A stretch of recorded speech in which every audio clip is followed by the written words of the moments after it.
Hello बच्चे, आज हम नेताजी सुभाष चंद्र बोस पर निबंध बनाएंगे। वीडियो को लास्ट तक देखें, वीडियो को लाइक और चैनल को सब्सक्राइब जरूर करें। नेताजी सुभाष चंद्र बोस हमारे देश के महान स्वतंत्रता सेनानियों में से एक हैं। इतिहास में सुभाष चंद्र बोस जैसे देशभक्त व्यक्ति बहुत कम ही देखने को मिलते हैं। सुभाष चंद्र बोस एक ऐसे देशभक्त थे जो सेनापति, वीर सैनिक, कुशल राजनीतिज्ञ होने के साथ ही एक कुशल नेतृत्वकर्ता भी थे। उन्होंने अपना जीवन राष्ट्र के लिए समर्पित कर दिया, जो हम सब के लिए एक प्रेरणा स्रोत रहेगा। इन्हीं देशहित और आजादी के लिए अपना पूरा जीवन समर्पित करने वाले महान देशभक्त को भारत ने हर साल 23 जनवरी के दिन सुभाष चंद्र बोस जयंती मनाने का ऐलान किया। उनके द्वारा बनाए गए संगठन ने देश के कई हिस्सों को अंग्रेजी हुकूमत से मुक्त कराने का अहम प्रयास किया था। अपने बेहतरीन कूटनीति के द्वारा उन्होंने यूरोप के कई देशों से संपर्क करके उनसे भारतीय स्वतंत्रता संग्राम में सहयोग देने का प्रस्ताव रखे थे। नेताजी सुभाष चंद्र बोस भारतीय स्वतंत्रता संग्राम में महात्मा गांधी, जवाहरलाल नेहरू, लाला लाजपत राय, भगत सिंह, चंद्रशेखर आजाद आदि जैसे प्रमुख क्रांतिकारियों में से एक थे। इनका राष्ट्रवादी चरित्र नेताजी की पढ़ाई के बीच में आ गया, जिस वजह से इन्हें स्कूल से निष्कासित कर दिया गया। इसके बाद इन्होंने स्कॉटिश चर्च कॉलेज और फिर कैम्ब्रिज स्कूल में सिविल की परीक्षा में शामिल होने के लिए गए। इसके बाद उन्होंने सिविल परीक्षा में चौथा स्थान प्राप्त किया, लेकिन इन्होंने ब्रिटिश सरकार के अधीन रहकर काम करने से मना कर दिया। अंत में सिविल की नौकरी से इस्तीफा दे दिया और भारत आ गए, जहां इन्होंने बंगाल प्रांत की कांग्रेस समिति के प्रमोशन के लिए स्वराज्य समाचार पत्र का प्रकाशन शुरू किया। सुभाष चंद्र बोस का पढ़ाई में बहुत मन था।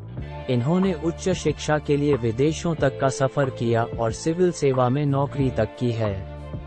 राष्ट्रवादी विचारधारा के चलते नौकरी तो छोड़ी ही, इसके अलावा कई तरह की परेशानियों का डटकर सामना भी किया। 1937 में इन्होंने ऑस्ट्रिया में एमिली शेंकल, जो कि एक पशु चिकित्सक की बेटी थी, के साथ शादी की थी।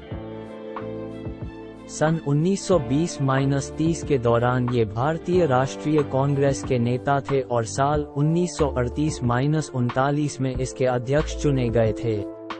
वो अखिल भारतीय युवा कांग्रेस के अध्यक्ष के साथ साथ बंगाल राज्य के कांग्रेस के सचिव के तौर पर भी चुने गए थे। वो फॉरवर्ड समाचार पत्र के संपादक बन गए और कलकत्ता के नगर निगम के सीईओ के रूप में कार्य किया और ब्रिटिश सरकार के द्वारा घर में ही नजरबंद कर दिए गए। फिर उन्होंने ब्रिटिश शासन से भारत को आजाद कराने के लिए सहयोग के तौर पर जर्मनी और जापान तक की यात्रा की। आखिरी में 22 जून 1939 को अपने राजनीतिक जीवन को फॉरवर्ड ब्लॉक से संयोजित कर लिया। मुथुरलिंगम थेवर इनके बहुत बड़े राजनीतिक समर्थक थे।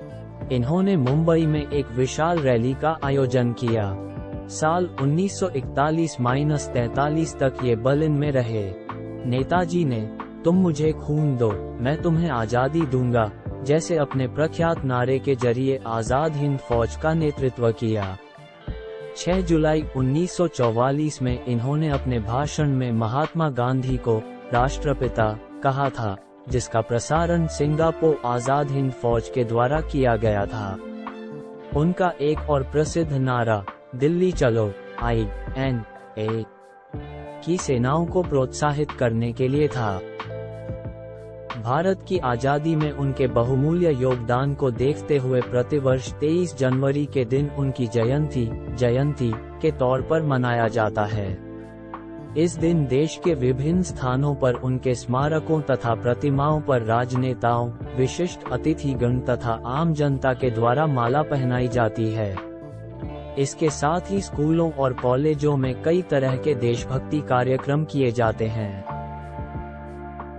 इसमें बच्चों के द्वारा रैली निकालने के अलावा नेताजी सुभाष चंद्र बोस के जीवन पर भाषण तथा निबंध जैसे कार्यक्रमों का आयोजन किया जाता है। इसमें बच्चों द्वारा रैली निकालने के साथ ही नेताजी सुभाष चंद्र बोस के जीवन पर भाषण तथा निबंध जैसे कार्यक्रमों का आयोजन किया जाता है। इस दिन का सबसे भव्य इंतजाम पश्चिम बंगाल में किया जाता है, जहां इस दिन कई तरह के सांस्कृतिक तथा सामाजिक कार्यक्रमों का आयोजन किया जाता है।